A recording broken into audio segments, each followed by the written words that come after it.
Muy buenos días, muy buenos días.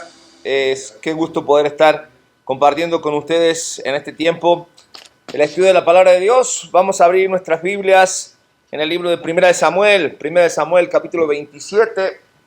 Estamos avanzando en la historia de David y juntos a David vamos aprendiendo a enfrentar nuestros gigantes. Enfrentando mis gigantes es la serie que estamos estudiando en este tiempo, y estamos agradecidos a Dios porque Él es bueno, porque Él nos permite ir descubriendo aquellas áreas de nuestras vidas que se presentan como enemigos, y cómo Dios poco a poco va abriendo nuestro entendimiento y nos ayuda y nos da herramientas para poder cambiar o para poder enfrentar en forma correcta a nuestro gigante. Y hoy encontramos a David en una etapa muy interesante. Hemos saltado del capítulo 24 al capítulo 27, pero en medio del 25 y el 26 pasan cosas que siempre le han pasado a David. Cuando él es ungido por Samuel para ser rey, el trono parece que cada vez se pone más lejos. Tenemos allí a Saúl, que con un espíritu malo y con envidia en su corazón, se llega a convertir, y lo digo esto porque así comienza el capítulo 27 de 1 Samuel, en un temor para David. Pues sí, son muchos años ya siendo perseguido, muchos años que parece que la promesa de Dios se tarda.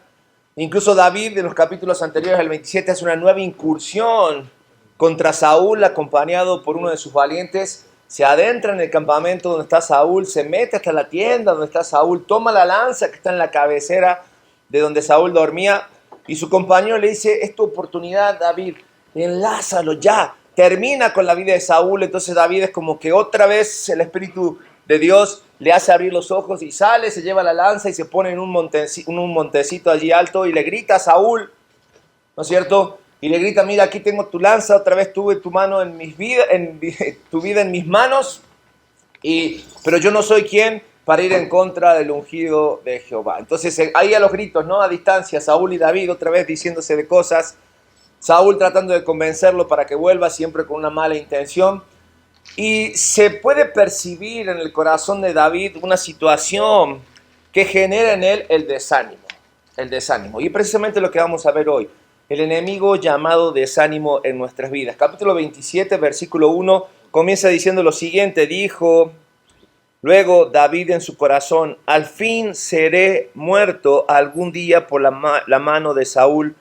Nada, por tanto, me será mejor que fugarme a la tierra de los filisteos para que Saúl no se ocupe de mí y no me ande buscando más por todo el territorio de Israel, y así escaparé de su mano. Decisiones tomadas en medio de la desesperación no necesariamente son las mejores decisiones. Porque vemos que David, para cubrir su vida, decide otra vez internarse en territorio de los filisteos, sus enemigos. ¿Se acuerdan? ¿De dónde era Goliat? De allí, de la zona era filisteo, de la zona de Gad. Entonces David va y pide asilo en aquel lugar, habla con el rey de Gad. El rey de Gad le da un territorio, una parcela, un lugar, y dice: bueno, David, ¿sabes qué? Tú y tus 600 hombres, ya no 400, 600 hombres, vayan y quédense allí. Y allí comienza la historia, así comienza la historia, o esta parte de la historia de David. Pero ¿sabes una cosa? Todos los hombres, sin excepción, enfrentaremos momentos de desánimo. No importa cuántas veces, cuánta experiencia tengamos, hombres, cuántos años llevemos caminando con Dios, o cuántas victorias hayamos obtenido anteriormente, el desánimo llega a nuestras vidas. El desánimo llega a nuestras vidas. Y el desánimo tiene la capacidad, y lo tienen ahí en sus hojas, de hacer que olvidemos las promesas que Dios nos ha dado. ¿Por qué? David dice: un día moriré en mano de Saúl. ¿Cuándo Dios le dijo que iba a morir a David en mano de Saúl? ¿Se lo dijo alguna vez? No. Le dijo que él iba a ocupar ¿qué cosa? El trono donde hoy estaba Saúl. Entonces David, en medio de ese momento de confusión, de desánimo, él dice: mejor voy y me escondo. Sigo escapando, pero voy ahora a un lugar seguro. Y es interesante porque lo que pasa cuando David está allí escondido en Siclag, que es el lugar donde él va con su gente, con sus hombres valientes, con sus esposas, cada quien con su familia. Superado por la situación, él empieza a eliminar cuanta persona puede ser un potencial enemigo. Entonces el rey de los filisteos empieza a ver y dice, me conviene que David esté donde está, porque me tiene a raya a varios, pero la intención de David era acabar con aquellos que podían acusarlo y decirles dónde estaba para que Saúl viniera. Su enemigo, entre comillas, el que le traía desánimo al corazón seguía siendo Saúl. No tenía problema con los filisteos, es más, habitaba entre ellos. Entonces, el rey filisteo tuvo una gran idea y le dijo a David, mira David, voy a hacer guerra contra Saúl. He visto cómo defiendes el territorio donde vives. Hemos encontrado una buena relación entre ustedes y nosotros. ¿Por qué no te sumas a las filas de mi ejército y peleas a mi lado? Es más, tú vas a ser de mis guaruras para que no me pase nada. Entonces David entendió que 1 más 1 es 2 y dijo, mira, tierra, tranquilidad, ellos se encargan de Saúl, parece que por todos lados cierra. Pero los príncipes filisteos, cuando vieron llegar a David, dijeron, oye, ¿no fue este el que nos humilló allá cuando sacamos el acorazado? Y no es este el que... Entonces el rey, sí, pero ¿saben una cosa? Está a nuestro lado. Entonces los príncipes dijeron, mira rey, ¿sabes una cosa? Yo no sé cómo esté contigo, cómo se ve contigo, pero si en medio de la batalla se da vuelta, ya demostró que puede hacernos daño. ¿Quién va a pagar el precio? ¿Quién va a pagar el costo? Entonces dijo el rey, bueno, ¿sabes qué, David? Mejor así queda. Tú vete en paz, vuélvete a tu tierra, yo me voy a la guerra. Y parecía que todo se le solucionaba a David, pero cuando él vuelve con su gente a Siclag, se topa con que el campamento donde él estaba había sido invadido, había sido incendiado. Y toda la gente, incluida sus esposas, porque ya tenía 2 esposas en este entonces, no era la hija de Saúl, porque la hija de Saúl se la había dado a otro, sino que una era Abigail, que la había tomado, ¿no es cierto?, del viudo que dejamos la semana pasada, y otra más, otra mujer que aparece allí, otro nombre. Y lo más curioso es que David, sumado al desánimo que tenía por su vida, se quebranta en aquel lugar. ¿Y qué pasa? Lo vamos a ver más adelante. Pero vamos a ver cómo el proceso del desánimo en nuestra vida que llega, cuáles son las lecciones que nosotros podemos aprender para prepararnos para el día del desánimo. Porque ¿saben qué, hombres? Seguro va a llegar a nuestras vidas. Yo no sé si hoy estás pasando por una etapa de desánimo, yo no sé si mañana vas a pasar o si ya pasaste, pero lo que quiero decirte es que a través de esta historia vamos a aprender grandes cosas en cuanto a cómo enfrentar el desánimo. En primer lugar, cuida lo que permites que gobierne tu mente. Cuida todas las cosas que metes en tu mente. Mira, David comienza el capítulo 27 diciendo, Saúl me va a matar. Saúl me va a matar. Ya no hay para mí escapatoria. Donde yo me vaya, él me va a matar. Entonces mejor me voy, mejor malo conocido que bueno por conocer. Me vuelvo con los filisteos. Pero dijimos, Dios nunca le había dicho que él se iba a morir en manos de Saúl. Si hubiese sido así, Dios se lo hubiese dicho. Él le dijo, vas a ocupar el lugar de Saúl. Pero David, y fíjate cuál es el poder de la mente cuando metemos cosas que no nos convienen en nuestra mente. David empezó a sucumbir ante el poder de la mente, ante el poder de sus pensamientos. Dios le había prometido un reino. David saca una conclusión, me voy a morir. El problema para David no estaba en Saúl. El problema real de David estaba en lo que David estaba alimentando en su mente. Ok, podemos hacer empatía con David y decir, eso ya son años de persecución. Ya no hay paz en ningún lado. David no podía hacer absolutamente nada sin que la sombra de Saúl le respirara en su espalda. Llegó al hartazgo. Pero no era el fin de su vida. Había mucho más para él. ¿Sabe qué? Muchas veces como hombre perdemos primero la batalla en el pensamiento, en nuestras mentes, antes que perderla cuando enfrentamos las circunstancias. La palabra de Dios nos advierte esto y en Proverbios capítulo 23, versículo 7, la palabra de Dios dice, porque cuál es el pensamiento en su corazón, tal es él. Tal es él. La palabra de Dios dice también, de la abundancia del corazón habla la boca. Y a donde está tu tesoro, allí está tu corazón. Por eso necesitamos aprender a ejercitar el tener nuestros pensamientos bajo control. Y no dejar que nuestros pensamientos moldeen nuestras decisiones, nuestras emociones o nuestras acciones. Porque cuando realmente descubrimos el poder que tiene la mente, podemos afirmar por qué estamos como sociedad. Porque no somos lo que Dios dice que somos, sino que la sociedad es lo que la sociedad cree ser o piensa que es.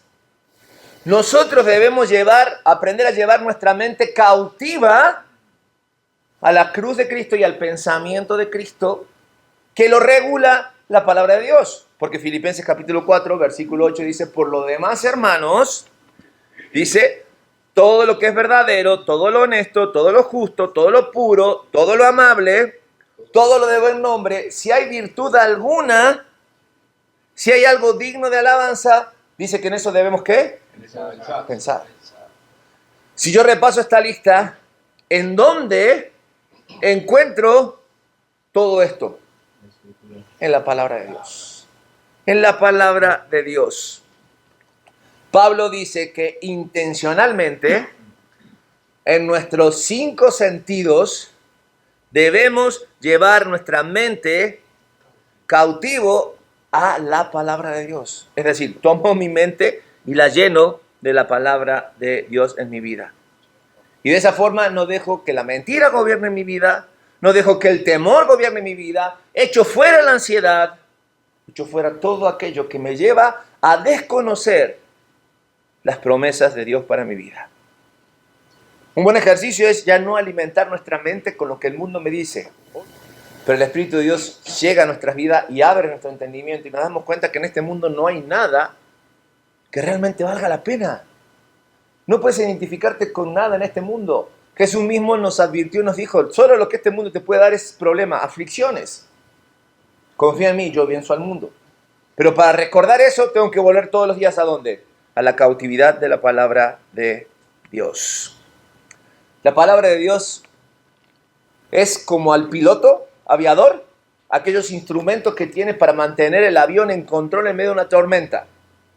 Pero si previamente el piloto no estudió, no repasó o no se hizo amigo de los instrumentos del avión, por más que tenga un manual de auxilio en medio de la tormenta es difícil recurrir.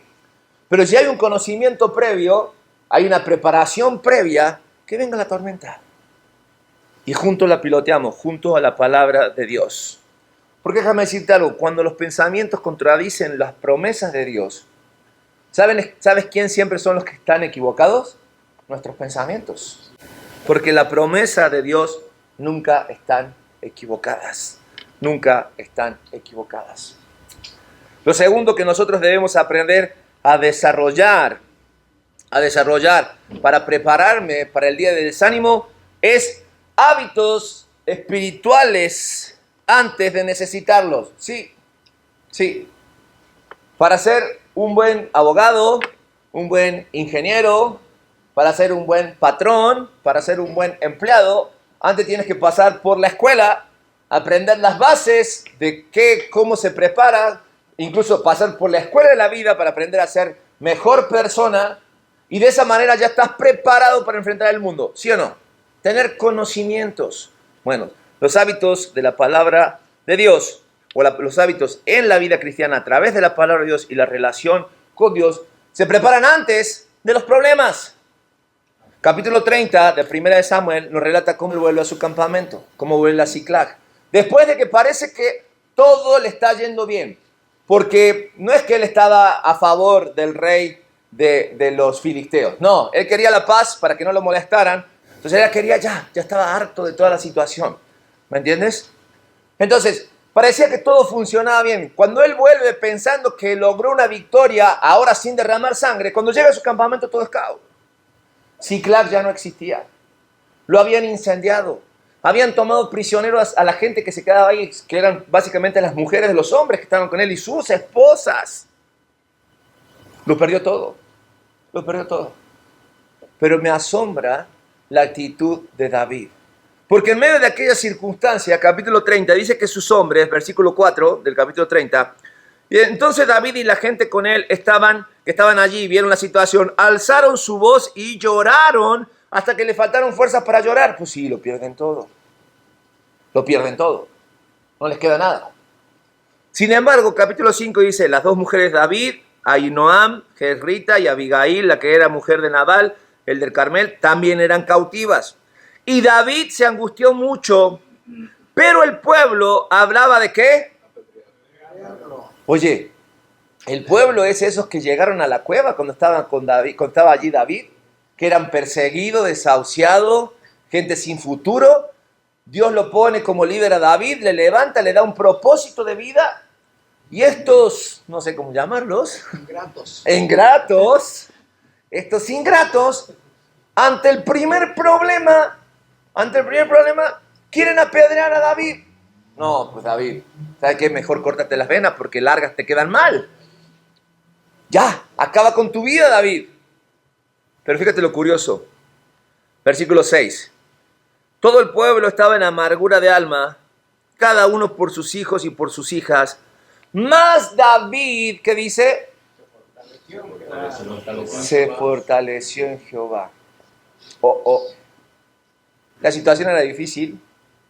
David estaba perdido, había perdido el control, había perdido todo lo que tenía. Su pueblo se había vuelto en contra de él. Era para que le reclamara, le dijera sus verdades en la cara, le recordara quién es él. Pero dice, David fue y se refugió, ¿dónde? En la presencia de Dios. ¿De dónde sacó esa idea David? De los hábitos espirituales que él había desarrollado. ¿Dónde? ¿Dónde desarrolló esos hábitos espirituales? En la cueva. En la cueva los confirmó. La cueva fue la universidad espiritual, el seminario que David tuvo. Pero él empezó mucho antes. Cuando estaba cuidando las ovejas, cuando enfrentaba a leones, lobos. Claro, su primera graduación fue enfrentar a un gigante de verdad, de carne y hueso. Pero después su maestría, su doctorado, bueno, el doctorado todavía va a venir más adelante, pero su maestría fue la cueva de hábitos espirituales. Mira, podía estar desanimado, pero en el momento más difícil, más álgido de su vida, supo dónde correr. Donde tenía que pedir rincón y decir, espérame, necesito algo, corrió a la presencia de Dios. Isaías nos recuerda en el capítulo 40, versículo 31, que los que esperan en Jehová tendrán alas como águilas. ¿Por qué? Porque tendrán nuevas fuerzas.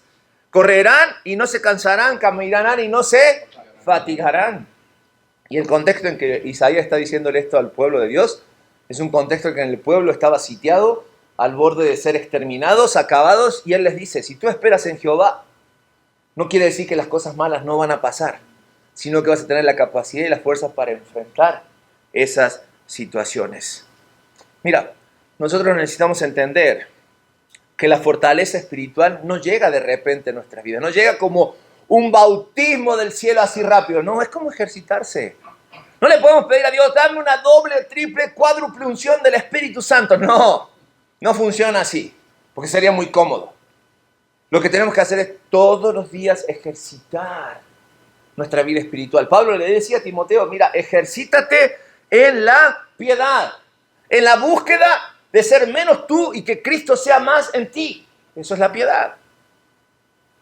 Todos alguna vez hemos pasado por el gimnasio, dígame que sí. Todos alguna vez hemos ido al gimnasio. No es por un lado. O al frente, ¿no? Todos hemos tomado aunque sea un par de clases en el gimnasio. Y es bonito cuando el cuerpo duele, porque sabes que después del dolor viene la recompensa. Y te sientes bien, y te sientes fuerte, ¿no? Y empiezas a ver cómo te quedan chicas las playeras por acá, ya no tanto acá, sino ya acá, ¿me entiendes? Y te empiezas a ver y te gusta lo que ves. Y cuando ves resultados, lo que haces es, te animas y vas. Pero llega un momento en el que, por lo que pasa, te desanimas y dejas ir al gimnasio. Y pasa una semana, y ya encuentras excusas, pero pasa el tiempo, y tu cuerpo, que está acostumbrado a la rutina, empieza a pasarte factura. ¿Y qué es lo que haces? Ese dolor lo que hace es volverte a las bases y buscar ejercitar. Quizás ya no en el gimnasio, quizás sales a correr, quizás ayudas a tu esposa con las macetas, ¿no es cierto? Haces esto, haces aquello. La vida espiritual pasa lo mismo. Tenemos el primer amor, nos encontramos, o Cristo nos encuentra, disfrutamos de la presencia de Dios, leemos la palabra de Dios, oramos, pero la rutina y el desánimo llegan a nuestra vida y ya lo olvidamos. Y el Espíritu Santo empieza a contristarnos. Pero así como en un momento ya otra vez te acostumbras a tu cuerpo fofo y a llevártela bien, el Espíritu Santo también se apaga. y ya no tenemos cómo defendernos de los abates del desánimo. Entonces necesitamos volver a ejercitarnos. Y en el gimnasio espiritual lo que debemos hacer es volver a la oración, volver a la meditación de la palabra de Dios todos los días, volver a la comunión con los otros creyentes, pero un ejercicio que muchas veces olvidamos y no volvemos a hacer es el compromiso. ¿Cómo nos cuesta como hombres comprometernos con Dios a través del servicio a los demás? En cosas simples, como servir en la iglesia. Mira, no te tienes que ir al África de misionero. No tienes que ir a encerrarte a un seminario 4, 5, 6 años para tener el título y ahora sí servir. No. Con que empieces a ejercitar tus talentos, con que empieces a servir para descubrir cuál es tu don, para que te empujen y no te dejen tranquilo y sepas que no hay mayor placer que si tienes el don de servir, de venir temprano a acomodar una silla, de levantar la basura que otros tiran. O si está la pasión en ti, el fuego de compartir el evangelio, todos tus vecinos ya te conozcan como cristianos, tus compañeros de trabajo, la colonia, aunque les caigas mal, pero el fuego no lo puedes apagar. Es que, pastor, no sé qué don tengo, no te lo puedo decir yo, solamente lo puedes descubrir tú. ¿Y cómo? Pon mano a la obra. Empieza a servir, empieza a evangelizar, empieza a estudiar la palabra de Dios, pero si no te pones en acción, si no empiezas a ejercitar, es difícil que termines cumpliendo con lo que Dios quiere que haga. La fortaleza que necesitas mañana se construye con la disciplina espiritual de hoy. Porque mañana llega el desánimo. Va a llegar, pero nos preparamos hoy para estar listos y enfrentar el desánimo. 3. Necesitamos aprender a rodearnos de hombres que nos acerquen a Dios. Hombres que nos acerquen a Dios. Cuando David llegó al punto más bajo, el conflicto había escalado en su vida y lo había bajado a lo más profundo, tocó fondo porque lo perdió todo. Los hombres con los que él estaba rodeado querían apedrearlo. Ok, no vamos a ser tan malos con esos hombres, porque al igual que David perdieron todo. Y a mí me enseñaron que cuando tú obedeces no te equivocas. ¿Quién se equivoca? El que ordena, ¿me entiendes? Entonces quizás podemos, mira, no lo estoy justificando, pero podemos empatizar con estos hombres. Pero lo importante es que aquí David no tenía dónde recurrir. Ese es el problema. Samuel se le había muerto, ¿te acuerdas? La semana pasada vimos que Samuel, su padre espiritual, aquella persona que podía darle un consejo, se había muerto. Entonces se enciende una alerta en la vida de David que cuando está en ese momento no tiene dónde recurrir. ¿A quién ir a hablar y decirle, oye, ¿qué hago? Mis hombres me quieren apedrear. La primera reacción es correcta de David.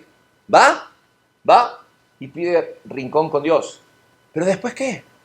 ¿Después con quién hablo? Si todo me doy vuelta y ya están con la piedra para tirármela. Bueno, es importante que nosotros elijamos o tengamos esos compañeros en nuestras vidas. Y mira, no compadres, porque es muy fácil tener compadre. Y el compadre siempre te hace segunda en todo. En todo. El compadre nunca te va a decir, hey, eso está mal. No,